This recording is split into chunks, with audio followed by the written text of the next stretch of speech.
आज करमाळा नगरपालिकेमध्ये मीटिंग झाली. काय त्यात बैठक झाली? त्या बैठकीमध्ये कोणकोणते विषय मांडण्यात आले किंवा कोणत्या नगरपालिकेने त्या विषयांना मान्यता दिली? करमाळा नगरपालिकेत आज बैठक झाली. त्याच्यामध्ये करमाळा शहराचा सर्वांगीण विकासाच्या दृष्टीने बरेचसे विषय नमूद केलेले आहेत.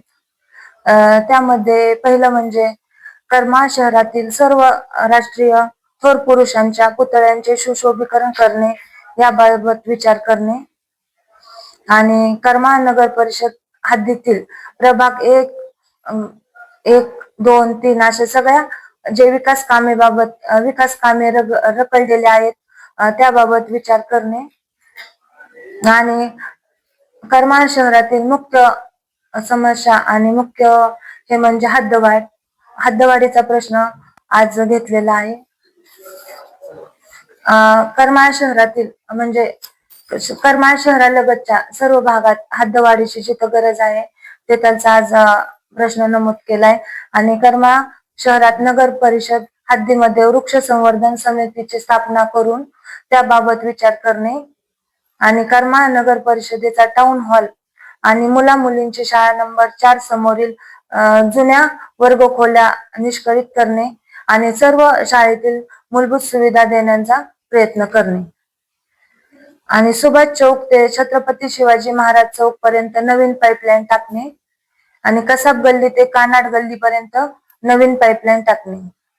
करमाळा शहरातील दहेगाव पंपिंग स्टेशन येथील विद्युत कनेक्शन दहेगाव येथून घेणे याबाबत विचार विनिमय करणे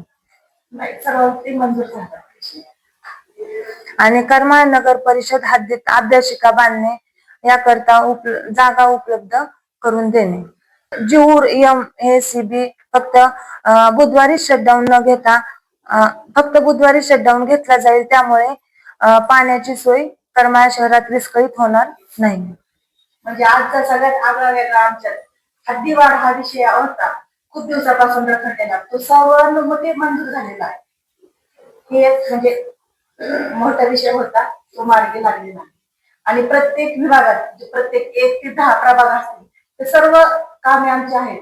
ते सर्व कामे म्हणजे डांबरीकरण असू द्या, गटर असू द्या, हे सगळे विषय मंजूर झालेले आहेत आणि आज मोहिताई सगळ्यांना सोबत घेऊन काम करतात.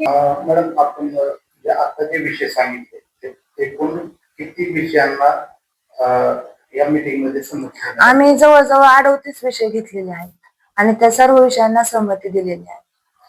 तरी जे आताचे विषय आपण जे प्रमुख विषय 38 विषयांमध्ये जे प्रमुख विषय आपण या ठिकाणी सांगितले त्या काही जे विषय असतील त्या विषयांच्या अंमलबजावणीसाठी काय कधीपासून सुरुवात केली?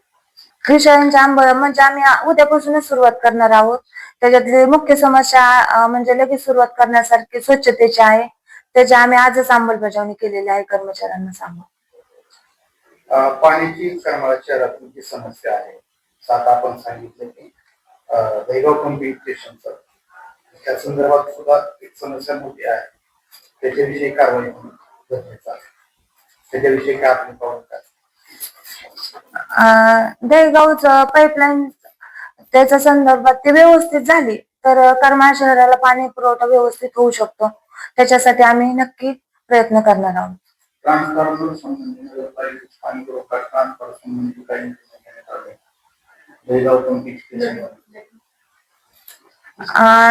दहेगाव पंपिंग स्टेशनच्या तिथे आम्ही नवीन मोटर घेणार आहोत आणि त्याच्यामुळे पाण्याचा जो पाण्याचे प्रमाण कमी दाबाने जो येत आहे नवीन मोटर बसवल्यानंतर तो प्रॉब्लेम सॉल्व्ह होऊन जाईल.